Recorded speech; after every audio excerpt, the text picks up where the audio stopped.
Chers internautateurs et internautatrices, bienvenue dans cette Trick Track TV somme toute particulière parce qu'il s'agit d'un 5 minutes après. Mais 5 minutes après quoi? 5 minutes après une partie de Elemon, car j'ai à la table les deux co-auteurs, le troisième n'étant pas là, parce que vous êtes trois pour avoir fait cette chose. Il y a monsieur Karim qui est juste là, et monsieur Johan qui est juste là, et monsieur Emmanuel qui est juste probablement devant son écran. Coucou monsieur Emmanuel. Donc on a joué à Elemon, c'est un jeu édité par Elemon Games, tout se tient. Hein, c'est le début de l'histoire de votre aventure, on va y revenir. On l'a dit, c'est un jeu pour 7 à 77 ans, 78 on oublie. Oui, c'est ça, faut arrêter. 3 à 5 joueurs pour des parties de 45 minutes. On a vu que nous, on a joué assez vite. Hein, on l'a fait en moins de 30 minutes. La partie avec 10 minutes par joueur. Ouais, c'est ça, en gros. Ça dépend du nombre de joueurs, effectivement. C'est illustré par Marianne Bonneterre. Et l'illustration, c'est important. Je ne dis pas ça simplement parce que des illustrateurs nous regardent. Cette boîte, je vais la poser juste là comme ça. J'ai l'iPad entre les mains puisque le 5 minutes après, c'est qu'il y a des gens qui sont en direct et qui nous ont regardés. Et on va un peu papoter. On va un peu papoter d'abord du jeu. Voilà, donc on y a joué, on l'a vu. Ceux qui nous ont suivis l'ont vu. C'est facile. C'est accessible. C'est très accessible. C'est plaisant. Je m'attendais à un petit jeu en fond de teint avec le 7 ans dessus. Mais il y a quand même un peu de tactique et de stratégie. Je me suis fait avoir une fois ou deux. Si, parce que tu m'as pas tout dit. J'ai oublié que ça, je pouvais l'intégrer.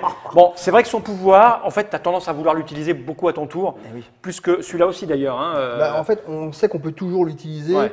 Pour lui, on gagne une action, lui, on pioche 3 cartes. C'est vrai que c'est comme les cartes constituent des ressources, que je disais, en avoir beaucoup, c'est bien. Les actions constituent la deuxième ressource du jeu, en avoir beaucoup, c'est bien. Donc, ces cartes-là, on va les utiliser systématiquement.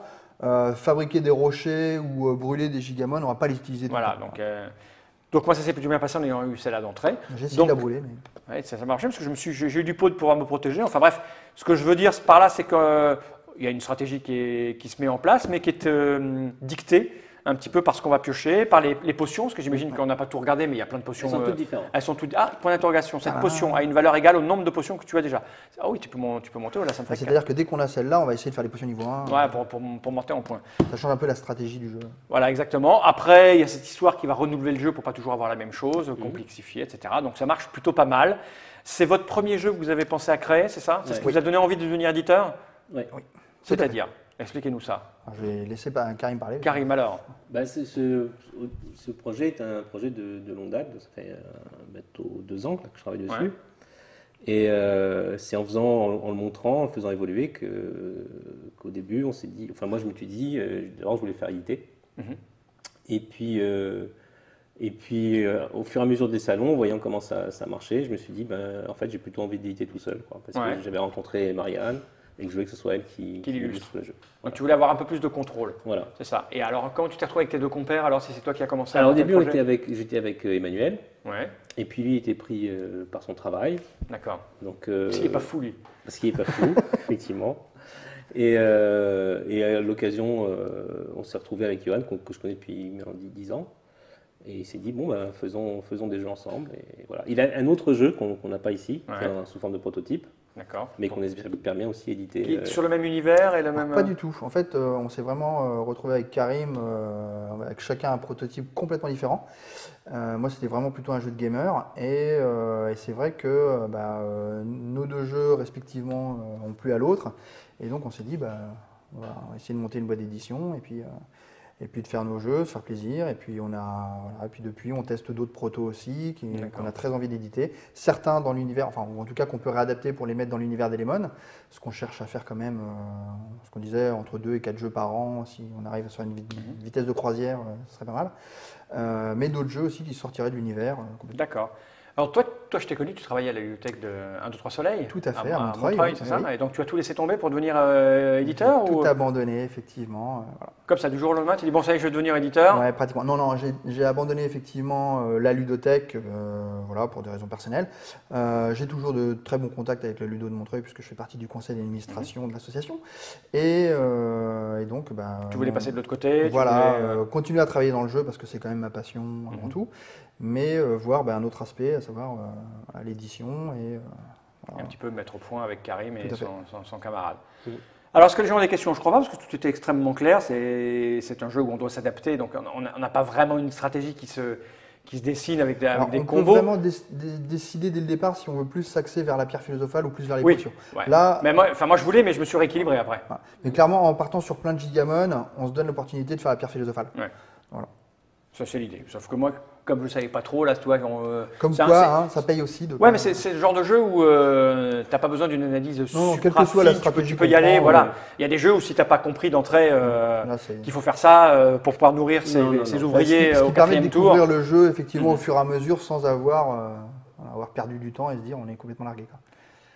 Ok, il n'y a pas trop de questions, hein. Les gens ont bien compris, trouvent ça joli en règle générale. Pierrot est assez sensible à l'univers graphique, il est assez, c'est vrai que c'est assez plaisant, là, ces petites choses-là sont les pergamones, les gigamones, les pergamones, les John Lennon. Ok, pour apprendre avec les enfants, oui, je pense que bien pris en main, les enfants peuvent s'en sortir. Hein. Oui. 7-8 ans, ça doit fonctionner. À partir de 9-10 ans, ils adorent. Ils commencent à mettre... Ouais, parce qu'ils commencent à maîtriser les actions, maîtriser ça. les... Voilà. Puis on peut couiner parce qu'on n'a pas les bonnes cartes, voilà. On va voler, c'est assez amusant, voilà.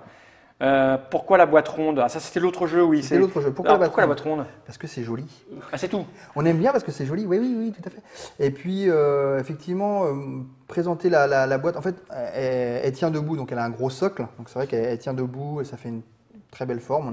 On a étudié plusieurs formes, c'est vrai qu'on a voulu designer la boîte et c'est celle qui nous a vraiment le plus plu parce que on s'est dit effectivement la boîte quand elle va être dans les étagères, on va la voir. On va la voir parce qu'elle va être de face, ce qui est assez rare. Et voilà. Okay. Au niveau de l'implantation, là, ça a déjà commencé, déjà en boutique, lui? Oui, celui-là il est déjà arrivé dans quelques boutiques et puis notre distributeur, à savoir Virginie qui est parti justement pour les placer à droite à gauche, commence à effectivement les placer en boutique et il y a de la demande et donc ça se passe bien. D'accord. Alors pour vos prochains jeux, si vous voulez des petits conseils de communication stratégique, il faut venir nous voir un petit peu avant qu'il soit dispo. Comme ça, tu suscites l'envie, l'attente, et les gens après ils bavent devant. C'est mieux de venir nous voir. Non mais c'est vrai, c'est mieux de venir parce que même venir nous voir avec un proto pour que nous on puisse jouer, pour qu'on puisse écrire l'article avant que ça arrive. Tu vois, il y a une espèce de process à mettre en place qui fait que effectivement c'est plus efficace parce que les boutiques, les boutiques viennent nous lire, donc après elles sont plus à même de commander le jeu. Vu qu'on débute, on apprend. C'est ça. Faut pas hésiter à venir nous revoir. On en parlait tout à l'heure, tu nous as dit alors les prototypes, comment ça marche. Si le prototype il est sur l'édité,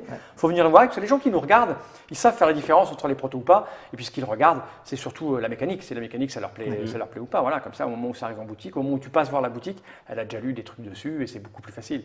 Beaucoup plus facile. On a déjà pas mal de protos là. On a 5 ou 6 protos qui sont déjà. Peut-être on ferait une Trick TV spécial proto. Faut pas hésiter à venir le voir.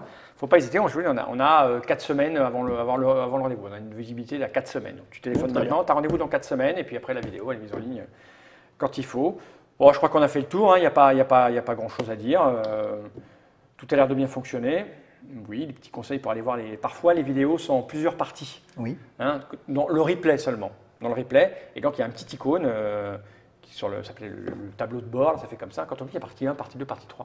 Je dis ça parce qu'elle fait la vidéo de je sais pas quoi, elle fait que 14 secondes, non. C'est quand Nod il a fait une boulette, il déclenche, il rebranche et ça reprend le replay derrière. Sauf que là, c'était pas le cas, donc ça devrait aller. Bien, on va vous rendre à votre vie, jeunes gens. On a fini, vous n'avez plus d'autres jeux, vous n'avez plus rien là pour le moment. Non. On peut aller boire un petit coup d'eau fraîche parce que là il fait chaud. Il fait assez chaud ici. Ça va, ça s'est bien passé pour vous, tranquille, c'est bien? Très bien, c'était très, très gentil de nous accueillir. Moi je suis très gentil au fond de moi. Oui, tu vois.